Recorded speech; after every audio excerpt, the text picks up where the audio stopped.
आज हम सीखेंगे introduction to law, introduction to commercial law, sources of Indian commercial law, sources of English law, need of business law and types of business law. तो आइए अब हम जानते हैं कि लॉ किसे कहते हैं। लॉ मतलब नियम, कानून, यही है लॉ। लॉ मीन्स आपको जो गाइडलाइन दी गई है या फिर सरकार के द्वारा, वो गवर्नमेंट लॉ हो गया। जैसे गवर्नमेंट ने आपको बोला है कि इस प्रोडक्ट पे आपको 28% जीएसटी, 20% जीएसटी, 12%, 18%, जिस भी कैटेगरी में आते हैं, आपको इस कैटेगरी में आपको इस परसेंटेज के हिसाब से जीएसटी पे करनी है। तो गवर्नमेंट ने गाइडलाइन दी है हम लोगों को अपना बिजनेस करने के लिए, वो है गवर्नमेंट रूल। जैसे घर में हमारे पापा कहते हैं कि 8 बजे के बाद नहीं आना है, तो 8 बजे के पहले आना है, तब आप इसका मतलब घर का रूल फॉलो करें, उसे होम लॉ कह सकते हो आप। लेकिन जो चीज़ गवर्नमेंट ने प्रिस्क्राइब की है पर्टिकुलर, उसे ही हम लोग लॉ कहते हैं। जैसे मिस्टर हॉलैंड की दी हुई डिफिनेशन आप अपने स्क्रीन पर देख पा रहे हो कि law is a rule of external human actions enforced by the sovereign political authority. मतलब क्या है? ये कहना चाह रहे हैं कि लॉ एक रूल्स का सेट है जो कि आदमियों को जो करना चाहिए, पॉलिटिकल जो पावर है, पॉलिटिकल पावर के अनुसार आप लोगों को जो गाइडलाइन दी जाती है, जो आपको रूल्स बनाया जाता है, उसे ही लॉ कहते हैं। अब एक दूसरी भी डिफिनेशन आप देख लो स्क्रीन पर, जो कि मिस्टर ब्लैकस्टोन ने दी है। उनके अनुसार से law is a rule of civil conduct prescribed by the supreme power of state commanding what is right and prohibiting what is wrong. ये क्या कहना चाह रहे हैं? इनके कहने के अनुसार कि जो भी कमांडिंग अथॉरिटी है आपके स्टेट की, स्टेट मीन्स यहाँ पर कंट्री से बात हो रही है, तो आपके कंट्री की जो भी हाईएस्ट अथॉरिटी है, जो भी कमांडिंग अथॉरिटी है, वो जो रूल्स बनाती है कि आपको जो करना है या फिर आपको क्या नहीं करना है, ये सारे रूल्स लॉ के अंडर में आते हैं मिस्टर ब्लैकस्टोन के अनुसार। तो एक बेसिक कंसेप्ट हमारे मन में बन जाता है कि जो चीज़ हमें करनी है, अगर वो किसी गवर्नमेंट ने बनाई है तो वो एक लीगल लॉ है। अगर हमारे घर वालों ने बनाई है तो वो एक हाउस लॉ है। जैसे घर में पापा ने आपको बताया ना कि नहीं 8 बजे के बाद नहीं आना है, बियर पी के नहीं आना है, ऐसी सारी बातें, उन चीज़ों का फॉलो करते हैं आप या फॉलो नहीं करते हैं, वो एक घर का कानून है, उसकी सज़ा भी घर वाले देंगे। और अगर आप लीगल लॉ को ब्रेक करते हो, लीगल लॉ को आप नहीं मानते हो, तो उस समय आपके ऊपर लीगल पेनल्टीज इम्पोज होंगी बाय द गवर्नमेंट और कमांडिंग अथॉरिटी, जो भी उसकी कमांडिंग अथॉरिटी होगी। अगर आप स्टेट लेवल पे कुछ किए हो, स्टेट लेवल पे मिसकंडक्ट किए हो, तो आपको स्टेट अथॉरिटी देगी। अगर आप नेशनल लेवल पे किए हो तो उसको नेशनल अथॉरिटी देगी। उस रूल के अनुसार आप ट्रीट किए जाओगे। ये तो हो गया जनरल लॉ, मीन्स आपको क्या करना है, क्या नहीं करना है, ये सारे जनरल लॉ हो गए। अब आपको व्यापार में क्या करना है, क्या नहीं करना है, ये हो गया mercantile law. Means mercantile law आप स्क्रीन पर देख पा रहे होंगे कि the commercial law is used to include only the industry, trade and commerce that determines the right and duty of party engaged in the trade and commerce. कहने का क्या मतलब है कि ये सिर्फ और सिर्फ ट्रेड और कॉमर्स के लिए एप्लीकेबल है। अगर ये किसी और चीज़ के लिए एप्लीकेबल है तो वो एक सिविल लॉ या फिर किसी और लॉ के अंडर में आएगा। लेकिन अगर ट्रेड और कॉमर्स से वो रिलेटेड है तो उसे ही मर्केंटाइल लॉ या फिर हम कमर्शियल लॉ कहेंगे। अब आता है दूसरा point, governs disputes arising out of ordinary transactions of buyers and sellers. तो दूसरा पॉइंट क्या है? दूसरा पॉइंट ये कहता है कि अगर बायर और सेलर के बीच में हो रहे झगड़े को सुलझाने के लिए जो लॉ का इस्तेमाल होता है उसे कमर्शियल लॉ कहते हैं। जी हाँ, बायर्स की अलग डिमांड है, सेलर की अलग डिमांड है, बट एक कमर्शियल लॉ बनाया गया है जिसके तहत आपको किसको क्या मिलेगा, किसकी क्या पेनल्टी होगी, इसको कहते हैं कमर्शियल लॉ। अब तीसरा पॉइंट ये है कि settle issue concerns with affringement, banking, insurance, etc. ये बहुत तरीके के इशू भी सेटल करता है, जैसे कि इंश्योरेंस वगैरह में कितने रुपए मिलेंगे, जैसे पार्टनरशिप डीड में रूल बनाया गया है इंडियन पार्टनरशिप एक्ट 1932 के अनुसार कि अगर पार्टनरशिप डीड मौजूद ना हो तो उस समय पे आपको इंटरेस्ट 6% मिलेगा। तो वो सारे रूल्स एंड रेगुलेशंस बनाए गए हैं एक मर्केंटाइल लॉ में। मर्केंटाइल लॉ मीन्स जैसे Indian contract act 1872, 1930 sales of goods act and Indian partnership act 1932, ये सारे क्या है, कमर्शियल लॉ हैं। किस लिए बनाएंगे? कॉमर्स के लिए बनाए गए हैं। अगर जनरल बिहेवियर, ह्यूमन बिहेवियर के लिए बनाए गए होते तो वो अदर लॉ में आते, लेकिन इनको बनाया गया है स्पेशली कॉमर्स के लिए, बिजनेस के लिए, transactions between buyer and sellers के लिए। तो ये कॉमर्शियल लॉ का हिस्सा होता है। अब देखने वाली बात ये होती है कि हमारे कॉमर्शियल लॉ कहाँ से आए हैं, क्या किसी ने लिखा है, किसी का ये सोच है, कैसे ये आया।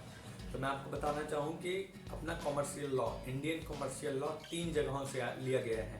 पहला इंग्लिश लॉ, जिसे हम रोमन लॉ भी कहते हैं। सबसे पहले जिस तरीके से हमारे इंडिया में मारवाड़ी और गुजरातियों को बहुत अच्छा व्यापारी माना जाता है, उसी तरीके से पूरी दुनिया के स्तर पर पहले रोमन के लोगों को सबसे बढ़िया व्यापारी माना जाता था। उनका रूल था रोमन लॉ। उस लॉ से बना इंग्लिश लॉ, और इंग्लिश लॉ से बना इंडियन मर्केंटाइल लॉ। ये हो गया पहला पॉइंट। दूसरा पॉइंट ये है कि बहुत सारे केस ऐसे आते रहते हैं हमारे इस काल में कि जिस केस के ज़रिए हम कुछ नई बातों का पता लगाते हैं, कुछ एक्सेप्शंस का पता लगाते हैं। तो उस तरीके के मीन्स कुछ जो जज ने रूल पास किए हुए हैं, बहुत सारी सिचुएशंस को देखते हुए कई बार रूल्स के खिलाफ जाकर एक नया रूल बनाते हैं, जिसे हम कहते हैं जुडिशियल लॉ।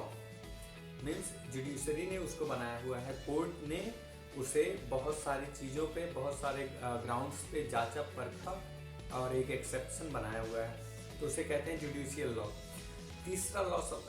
तीसरी जगह जहाँ से हमारा ये लॉ एक्सट्रैक्ट किया गया है वो है इंडियन स्टेट लॉ और लेजिस्लेचर। अब इंडियन स्टेट लॉ क्या है? इंडियन स्टेट लॉ या फिर लेजिस्लेचर वही है जो इंडिया में हो रहे व्यापार को कंट्रोल कर रहा है। जैसे कि पार्लियामेंट ने रूल बनाया, इंडियन कॉन्ट्रैक्ट एक्ट, पार्लियामेंट ने बनाया Indian sales of goods act, Indian partnership act. ये सारे रूल्स पार्लियामेंट ने बनाए, इंडियन लेजिस्लेचर ने बनाया। तो ये सब आते हैं तीसरी कैटेगरी में। तो 3 ही कैटेगरी है जहाँ से ये तीनों लिए गए, जहाँ से इंडियन कॉमर्शियल लॉ लिया गया है। पहला इंग्लिश लॉ। इंग्लिश लॉ कहाँ से लिया गया था? इंग्लिश लॉ लिया गया था रोमन लॉ से। रोमन लॉ से लिया गया था। तो पहला पार्ट हो गया कि sources of Indian commercial law is, first one is English law, second one is judicial law, third one is state legislature. Clear है? अब देखते हैं इंग्लिश लॉ। इंग्लिश लॉ कैसे बना है? इंग्लिश लॉ मेनली 4 चीज़ों से मिलकर बना है। पहला रोमन लॉ या फिर old English law. Old English law क्या है? ओल्ड इंग्लिश लॉ मीन्स वो सारे रूल्स एंड रेगुलेशंस जो कि इंग्लैंड ने और वेल्स और इंग्लैंड एक अलग अलग कंट्री हैं, तो इन दोनों को पर्टिकुलर मिलाकर इंग्लिश लॉ या फिर इंग्लिश रूल्स के बाउंड्री में रखा गया है। अगर कोई कहता है इंग्लिश लॉ, तो इसका मतलब ये है कि the law which is applicable in England as well as in Wales. तो ये हो गया इंग्लिश लॉ। इंग्लिश लॉ का सोर्स कहाँ से है? वो रूल्स एंड रेगुलेशंस जो इंग्लैंड या फिर वेल्स ने मिलकर अपने पीढ़ी दर पीढ़ी, युगों में जनरेट किए हैं। खुद से उन्होंने मीन्स खुद महसूस किया कि हाँ भाई ये रूल होना चाहिए। फिर कुछ दिनों बाद वो प्रैक्टिस करते गए और 1 साल बाद उन्हें फिर से लगा कि नहीं ये भी रूल होना चाहिए। तो इस तरीके के जो भी रूल्स बनाए हैं इंग्लैंड ने या फिर वेल्स ने, तो उसे ब्रिटिश लॉ या फिर ओल्ड ब्रिटिश लॉ कहते हैं, जो कि जिसकी बेस, जिसका आधार रोमन लॉ है। अब आते हैं दूसरा point, law of equity. Law of equity क्या है?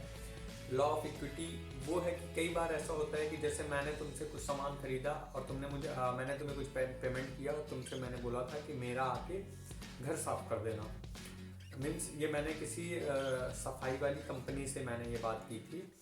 तो उस सिचुएशन क्या होती है कि वो फेल हो जाता है, वो आके सफाई नहीं कर पाता और मुझे बोलता है कि मिस्टर अभिषेक आप अपना कुछ पैसा ले लो इसके लिए, बट मेरे लिए घर की सफाई ज़्यादा ज़रूरी है, मुझे वो पैसे नहीं ज़रूरी हैं। तो इसलिए लॉ ऑफ इक्विटी बनाया गया कि हर चीज़ में मॉनेटरी कंपनसेशन देकर आप नुकसान की भरपाई नहीं कर सकते हो। कुछ ऐसी भी सिचुएशंस हैं जहाँ पर आपको काम के बदले काम करना पड़ेगा, उसे कहते हैं लॉ ऑफ इक्विटी। तो लॉ ऑफ इक्विटी भी एक तरीके का सोर्स है इस इंग्लैंड लॉ के लिए। तीसरा पॉइंट आता है स्टैचू लॉ। स्टैचू लॉ जैसे कि हर कंट्री का अपना अपना स्टैचू होता है, ऐसा नहीं कि स्टैचू ऑफ लिबर्टी या फिर स्टैचू ऑफ सरदार वल्लभ भाई पटेल, ऐसा नहीं। Statue means legal government body which governs the rules and regulations for trade and commerce to any particular country is called as it may be called as state legislature law or statute, and the law created by this statute is called as statute law. इसका मतलब ये भी नहीं होता कि statue law, ये ऐसा नहीं है। स्टैचू मीन्स वो स्टैचू जिसने बनाया हो आपके रूल्स एंड रेगुलेशंस, जिसको पूरा ऑल ओवर कंट्री फॉलो करता हो, उस रूल के उस इंस्टीट्यूट या फिर उस बॉडी के हिसाब से, उस स्टैचू के हिसाब से जो रूल्स बनते हैं उन्हें स्टैचू लॉ कहते हैं। तो इंग्लैंड के लॉ का एक सोर्स ये भी है कि जो स्टैचुअरी बॉडी है, जो कि पार्लियामेंट होती है लगभग हर कंट्रीज़ की, जहाँ पे प्रेसिडेंसी मीन्स जहाँ पे तानाशाही नहीं लागू होती है, वहाँ पर parliament he rules and regulations prescribe करता है ट्रेड एंड कॉमर्स के लिए। चौथा आता है मर्केंट लॉ। मर्चेंट लॉ ये एकदम लॉ है, नॉर्मल लॉ जो है इंग्लैंड का वो सेम टू सेम वही है, बट ये लॉ क्या कहता है कि कई बार ऐसा होता है कि इस लॉ को यूज़ करते हुए आ रहे थे बहुत सारे मर्चेंट, और लास्ट में फिर उन लोगों ने कहा कि ये लॉ ऑफ मर्चेंट है। तो इस तरीके से नॉर्मल जो लॉ है, नॉर्मल लॉ या फिर ऑर्डिनरी या फिर कॉमन लॉ ऑफ इंग्लैंड, ये एकदम उसी से मेल खाता हुआ है।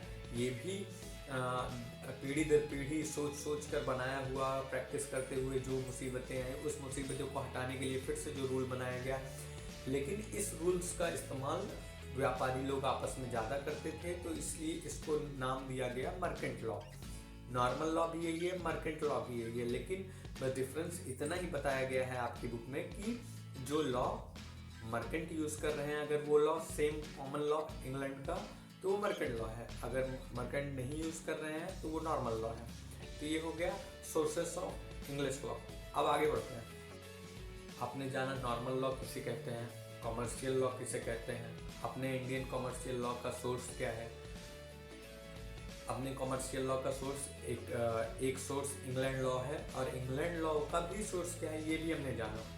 अब हम जानते हैं कि बिजनेस लॉ की क्या हमें सचमुच में ज़रूरत है, क्या क्यों ज़रूरत है। मैं कोई भी कॉमर्शियल लॉ, इतने सारे लॉ पहले से बने हुए हैं, मैं एक और कॉमर्शियल लॉ क्यों बनाऊँ। तो कॉमर्शियल लॉ की ज़रूरत है, तो आइए देखते हैं कॉमर्शियल लॉ की ज़रूरत है कि नहीं। जी हाँ, कॉमर्शियल लॉ की बिल्कुल ज़रूरत है। पहला पॉइंट इसी मैटर पे आता है कि establishment of standard business.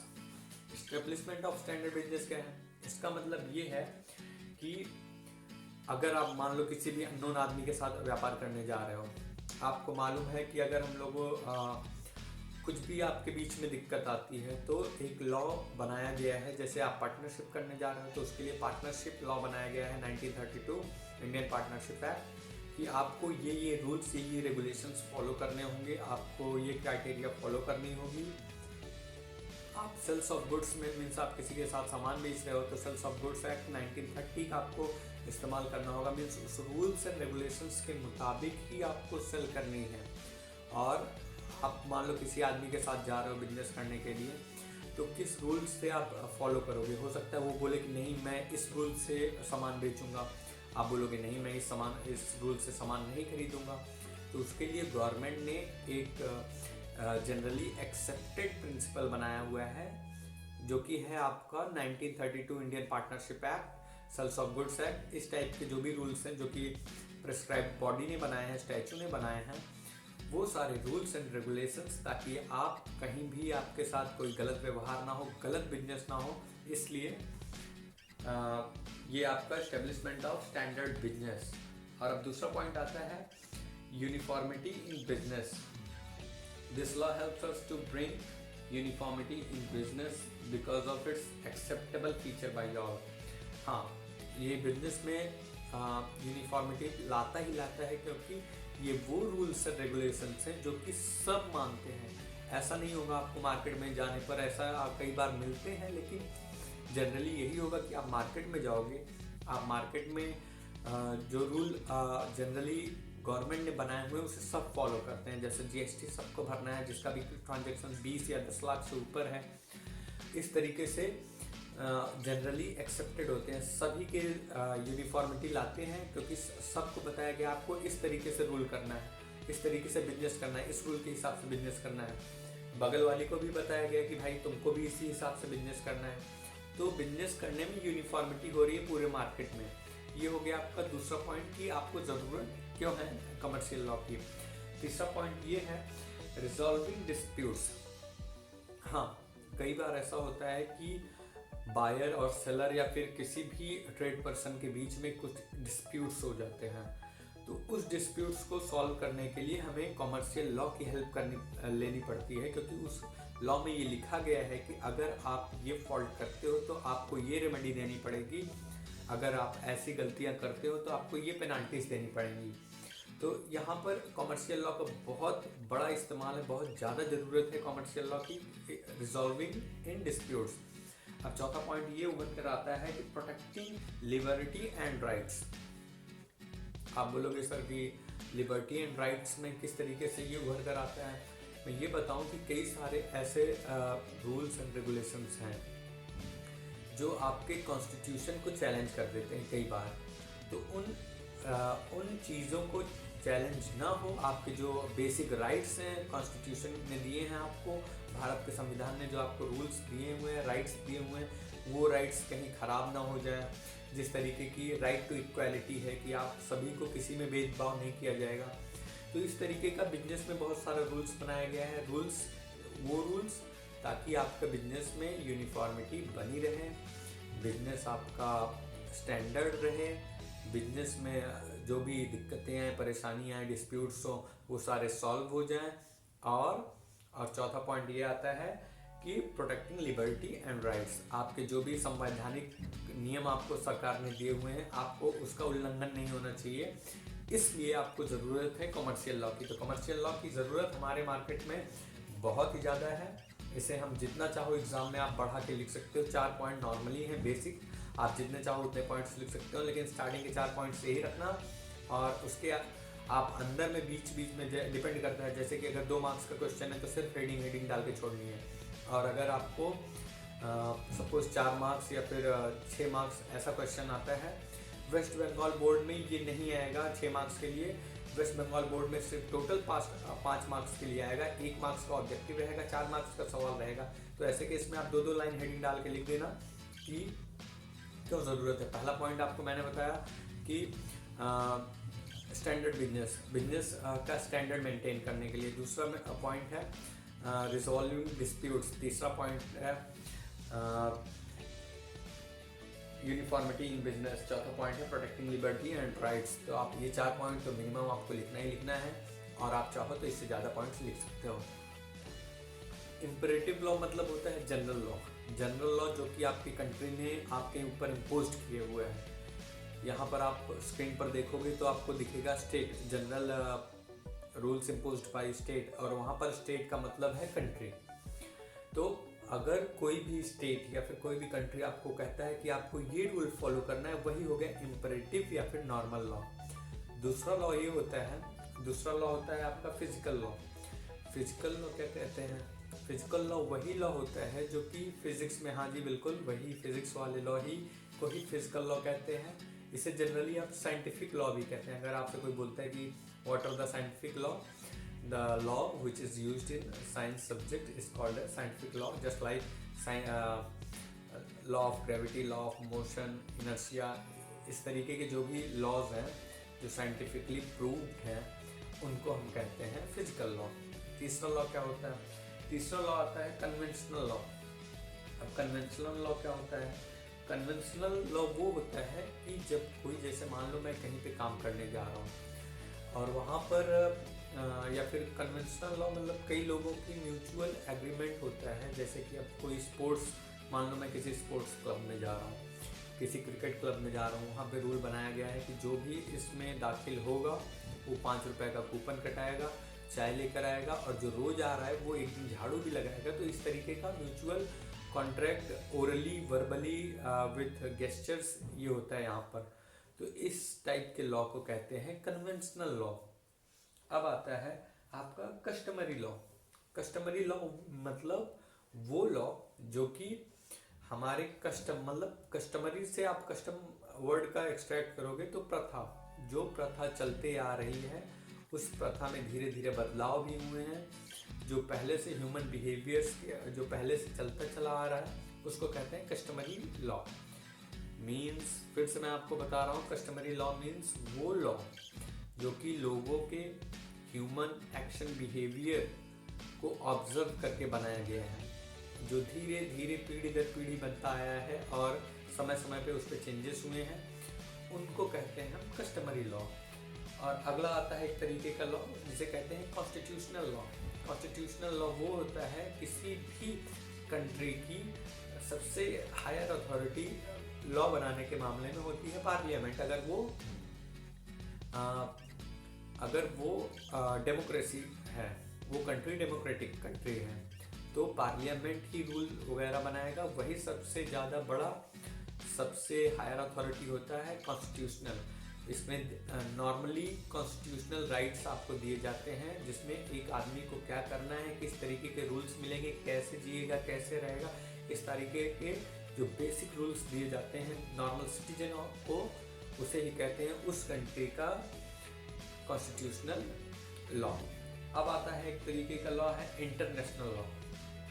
Suppose you are dealing with any foreigner, आप किसी फॉरेनर के साथ डील कर रहे हो, ऐसी सिचुएशंस में आपको कितने परसेंट क्या पे करना होगा, किस तरीके का आपका बिहेवियर होगा, किस तरीके का प्रॉफिट रेशियो होगा, ये सारे रूल्स एंड रेगुलेशंस जो रूल बताता है उसे कहते हैं फॉरेन लॉ। अगर फॉरेन लॉ उसे कहते हैं जो कि फॉरेनर के साथ आपका रिलेशन एस्टेब्लिशमेंट करने में हेल्प करता है, लेकिन अगर फॉरेनर के साथ ट्रेड करने में हेल्प करता है तो वो कहते हैं इंटरनेशनल ट्रेड और कॉमर्शियल लॉ। अब एक आखिरी तरीके का लॉ हमारे पास आता है सिविल लॉ और law of state. Civil law क्या कहते हैं? सिविल लॉ क्या है? सिविल लॉ वही स्टेट लॉ मीन्स जो, जैसे कि आप एक खून कर दोगे तो आपको कितनी सज़ा होगी, आप चोरी कर लोगे तो आपको क्या सज़ा मिलेगी, आप तरह तरह के जो भी काम कांड कर सकते हो। प्लीज़ ये सब बिल्कुल मत करना, क्योंकि एक बार जेल जाने के बाद आपकी सोच और आपका नज़रिया इस देश के लिए बहुत बदल जाएगा। इसलिए मैं आपसे विनती करता हूँ कि ऐसे कोई भी काम ना करें, प्लस आप इन सारे कामों से दूर रहें ज़्यादा से ज़्यादा इस तरीके की जानकारी लेकर। जैसे कि स्टेट लॉ वही लॉ है जो कि आपको तरह तरह के नियम कानून बताएगा, जो कि जनरली आपको ह्यूमन बिहेवियर के ऊपर डिपेंड है कि आप क्या करते हो, कैसे जाते हो, कैसे आप ट्रेड करते हो, ये सारे रूल्स जो बता रहा है उसे हम स्टेट लॉ कहते हैं। तो आज हमने जाना कि लॉ किसे कहते हैं, कॉमर्शियल लॉ किसे कहते हैं, इंडियन कॉमर्शियल लॉ का सोर्स कहाँ क्या है, इंग्लैंड लॉ का सोर्स कहाँ पे है, या फिर, और हमने ये भी देखा साथ ही साथ कि बिजनेस की हमें क्या ज़रूरत है। हमने ये भी देखा कि हमारे लॉ कितने टाइप्स के होते हैं।